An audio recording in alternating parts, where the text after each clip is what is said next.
형사사건 성공보수 영원. 이건 제가 2014년에 사무실을 연 이후 지금까지 지켜온 원칙입니다. 어떤 분들은 의아해하세요. 아니 이겨야 돈을 받는 거 아니냐고요. 근데 전 좀 생각이 달라요. 형사사건은 이기고 지는 개념이 아니거든요. 예를 들어 절도나 성매수처럼 비교적 가벼운 사건은 경찰 조사 단계에서 어떻게 진술하고 합의를 이끌어내느냐에 따라 아예 처벌을 안 받고 끝날 수도 있어요. 반면 성범죄나 보험 사기처럼 쟁점이 복잡한 사건은 수사 단계부터 재판까지 길게는 1년 넘게 다투어야 할 수도 있죠.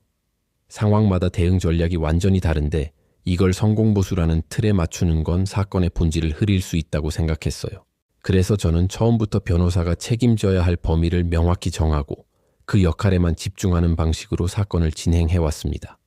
이런 원칙은 비단 형사사건에만 적용되는 건 아니에요. 제가 2009년 사법연수원에 들어가 실무를 배운 이후로 늘 가졌던 생각인데 법률 문제는 병원에서 진단받는 거랑 똑같아요.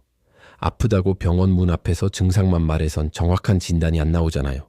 언제부터 아팠는지, 어디가 어떻게 아픈지, 과거에 다른 병은 없었는지 꼼꼼히 살펴봐야 제대로 된 치료 계획이 나오죠. 법률 상담도 마찬가지입니다.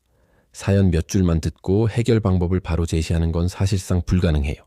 사실관계, 시점, 증거, 절차를 하나씩 짚어봐야 어디가 꼬였고 무엇부터 풀어야 할지 답이 보이기 시작합니다. 그래서 저는 상담 단계부터 사건을 좀 꼼꼼하게 분류하는 편이에요. 민사소송의 경우 단순히 재판에서 이기는 것보다 중요한 게 실제 돈을 받을 수 있느냐 하는 집행 가능성이에요. 그래서 소송을 시작하기 전에 채무자의 재산을 파악하는 재산조사부터 강제 집행까지 전체적인 그림을 먼저 그립니다.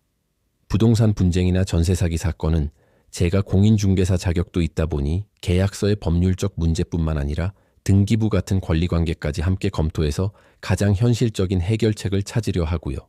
가사 사건은 더 복잡해요. 이혼이나 재산 분할, 양육권 문제는 감정적으로 대응하면 나중에 더 큰 분쟁으로 번지기 쉽거든요. 그래서 당장의 감정보다는 앞으로 5년, 10년 뒤까지 생각하며 분쟁의 소지를 없애는 방향으로 설계를 해드리고 있습니다. 또 외국인 관련 사건처럼 출입국 문제와 형사, 민사 절차가 얽혀 있을 땐 이걸 따로 떼어놓고 보면 답이 안 나와요. 처음부터 하나의 흐름으로 보고 변호사가 직접 모든 과정을 챙겨야 실수가 없죠. 이렇게 모든 사건을 내일 당장 진행한다는 생각으로 준비하다 보니 어느덧 10년이 훌쩍 넘었네요. 그동안 사건 처리나 비용 문제로 의뢰인과 갈등 한 번 없었다는 게 어찌 보면 가장 큰 자부심입니다. 화려한 약속보다는 현실적인 설명으로 신뢰를 쌓아온 결과라고 생각해요. 이렇게 형사, 민사, 가사, 부동산, 행정사건 전반을 하나의 흐름으로 보고 처음부터 끝까지 변호사가 직접 책임지는 곳, 그곳이 바로 법률사무소 아신입니다. 변호사 상담이 필요하시면 영상 아래 설명글을 확인해 주세요.